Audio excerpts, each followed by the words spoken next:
मेरी स्कूल की सबसे खूबसूरत गर्लफ्रेंड ने पूरे स्कूल के टीचरों और स्टूडेंट्स के सामने मुझे पूरे 7 बार धोखा दिया, सिर्फ इसलिए क्योंकि उसने S grade elemental eyes maths class जागृत कर ली थी।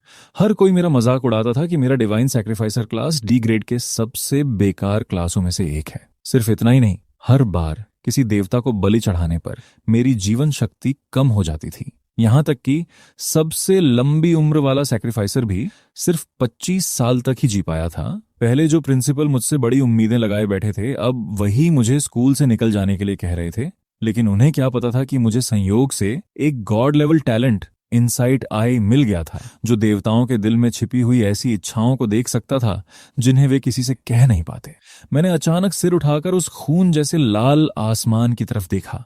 जहां आम लोगों को खाली आकाश दिखाई देता था, वहीं मेरी नजरों में एक के बाद एक नीले रंग के पारदर्शी मैसेज बॉक्स तैरने लगे। अगले ही पल एक ऐसी खुशी मेरे पूरे शरीर में बिजली की तरह दौड़ गई जिसे शब्दों में बयान करना मुश्किल था। बाकी लोग देवताओं की पसंद का अंदाजा लगाने के लिए अपनी जान दांव पर लगाते थे, लेकिन मैं उनकी जरूरतें साफ साफ देख सकता था। अगर मैं बिजली के देवता को एक पावर बैंक दे दूं, सुंदरता की देवी को एक फेस मास्क, युद्ध के देवता को एक ऊनी टोपी, तो क्या मैं इन सभी देवताओं को आसानी से अपने पक्ष में नहीं कर सकता? नीचे खड़ा वांग पांजी घबराकर मुझे हाथ हिलाने लगा। मैंने उसकी तरफ देखा, फिर आसपास मौजूद उन सभी लोगों को देखा जो मेरा मजाक उड़ा रहे थे।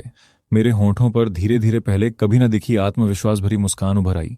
कम उम्र में मरने वाला, सबसे खतरनाक प्रोफेशन, आज से मुझे देवताओं का बाप कहकर बुलाना। अरे, ये हमारा एसएसएस ग्रेड जीनियस नहीं है? अभी तक मरा नहीं? झोली ने मुझे ऊपर से नीचे तक देखा। मेरे सस्ते कपड़ों को देखकर उसकी आंखों में तिरस्कार भर गया। क्या बात है, डंजन में जाना है? अगर घुटनों के बल बैठकर मुझसे भीख मांगोगे तो शायद मेरा मूड अच्छा हो जाए और मैं तुम्हें अपने साथ ले जाऊं।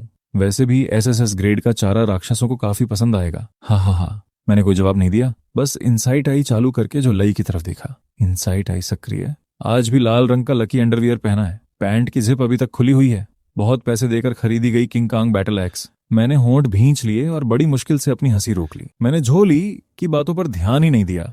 इसके बजाय मैं सीधे हॉल में लगे डंजन सिलेक्शन स्क्रीन की तरफ मुड़ गया। मेरी नजर न्यूबी डंजन फॉरेस्ट पर जाकर टिक गई। दूसरों की नजरों में वहां सिर्फ सामान्य जानकारी दिखाई दे रही थी, लेकिन मेरी नजरों में बॉस वाले आइकन के ऊपर एक बहुत बड़ा लाल रंग का विस्मयादिबोधक चिन्ह चमक रहा था। मैंने तुरंत अपने कैनवास बैग की तरफ देखा। उसके अंदर वही नकली काला नारंगी विग रखी थी जिसे मैं पिछली कॉस्प्ले क्लब एक्टिविटी के बाद यूं ही उठा लाया था। ये तो किस्मत है, यही तो किस्मत है। मैंने तुरंत वांग पांजी का हाथ पकड़ लिया। मेरी आंखों में जोश साफ दिखाई दे रहा था। एक बड़ा दांव खेलने की हिम्मत है। वांग फांगजी मेरी आंखें देखकर घबरा गया। हम सिर्फ 2 लोग हैं, ये 5 लोगों वाला डंजन है और तुम ट्रैप मास्टर हो। मैं एफ ग्रेड टैंक। अंदर गए तो सीधे पेड़ों की खाद बन जाएंगे। मैंने उसकी आंखों में देखते हुए पूरे आत्मविश्वास से कहा, क्या तुम पूरी जिंदगी सिर्फ ढाल बनकर दूसरों के लिए मार खाते रहना चाहते हो? मुझ पर भरोसा करो। शायद मेरे आत्मविश्वास का असर था। हालांकि वांग पांजी के पैर कांप रहे थे, फिर भी उसने दांत भींचकर सिर हिला दिया। हम दोनों ने जाओ ले और बाकी लोगों की हंसी को पूरी तरह नजरअंदाज किया और सीधे डंजन के टेलीपोर्ट गेट की तरफ बढ़ गए। जाओ ले ने हमारी पीठ देखते हुए ठंडी हंसी हंसी। मैं देखना चाहता हूं कि इन बेकार लोगों की लाश बॉस का पेट भर पाएगी या नहीं। तेज रोशनी चमकी।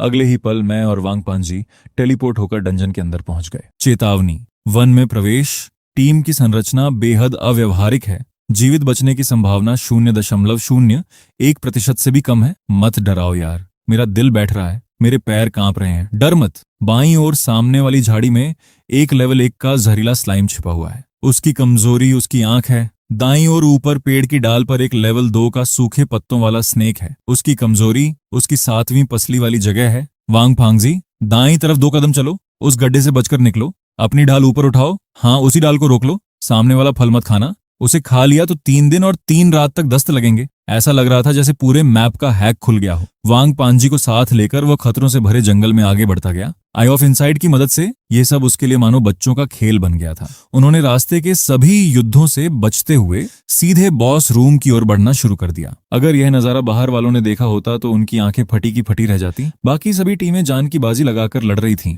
जबकि ये दोनों ऐसे आराम से घूम रहे थे जैसे किसी बगीचे में टहल रहे हों। यही है बॉस, फुशियो ट्री स्पिरिट, या फिर कहें जंगल का देवता। अरे, ये तो लिन जीनियस है। किस्मत अच्छी है तुम्हारी, किसी तरह बॉस रूम तक पहुंच ही गए। लेकिन अफसोस, तुम्हारा सफर यहीं खत्म होता है। ये बॉस अब हमारा है। सब लोग हमला करो। भाइयों भागना मत, आगे बढ़ो और इसे रोको। भाइयों मेरे साथ हमला करो। ये बॉस इतना ताकतवर कैसे है? आगे धुंध है, वह तो दिव्य हथियार का प्रक्षेपण है। तुम नकली विग लेकर क्या कर रहे हो?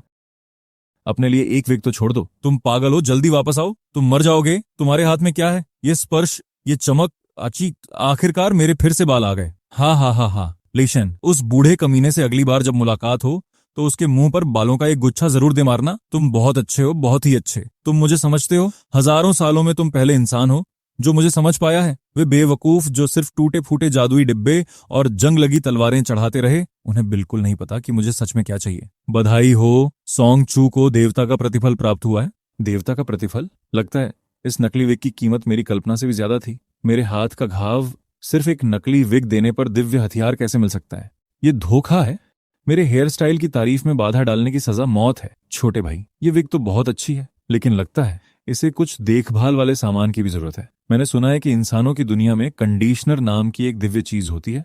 महान देव, चिंता मत कीजिए, अगली बार मिलने पर मैं सिर्फ कंडीशनर ही नहीं बल्कि आपके लिए एक नेगेटिव आयन कर्लिंग रॉड भी लाऊंगा, ताकि आप देवलोक के सबसे चमकदार इंसान बन जाएं। ओह, चारों तरफ सोना ही सोना है। आज तो माला माल हो गए। पहले देखता हूं कि कोई बढ़िया कुल्हाड़ी मिलती है या नहीं। जंगन, गिनती पूरी होने के बाद ही बांटना।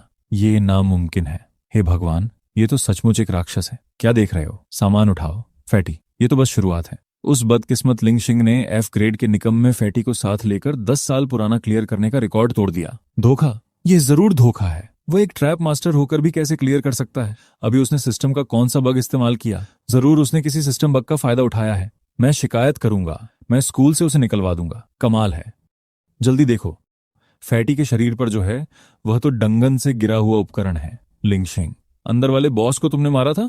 मारा तो नहीं, बस देवता के साथ एक दोस्ताना व्यापारिक बातचीत हुई थी। व्यापारिक बातचीत? सोलेई भले ही पागल हो, लेकिन मैंने सच में देखा था कि लिंगशिंग ने कोई चीज निकाली थी। लिंगशिंग, आखिर तुमने किया क्या था? अरे लिंचा हुआ, तुम्हें अभी यहाँ मुझसे पूछताछ करने के बजाय वापस जाकर एक कप गर्म पानी पीना चाहिए। इसे कैसे पता कि मेरी तबीयत ठीक नहीं है? जाकर गर्म पानी पी लो। सुनने में भले ही टालने वाली बात लगे, लेकिन बात बिल्कुल सही है। तुम क्या करना चाहते हो? अभी डंगन में तुमने कहा था कि तुम मेरा मॉन्स्टर छीनोगे। इस बार सिर्फ 3 पसलियां टूटी हैं। अगली बार देवता को तुम्हारी खोपड़ी चाहिए होगी। फैटी, चलो चलकर लूट का सामान संभालते हैं।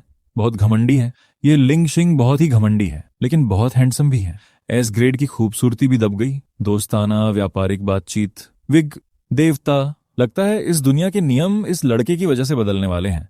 अगर आधिकारिक ट्रेडिंग सेंटर जाऊंगा तो टैक्स भी कटेगा और रिकॉर्ड भी बन जाएगा। वैसे भी मैं यहाँ सामान बेचने नहीं बल्कि खरीदने आया हूँ। मुझे बचाओ। नरक अग्नि दानव देवता को बस इसी तीखे स्वाद की कमी है। कीटनाशक, ये कृषि देवी के लिए बिल्कुल सही रहेगा।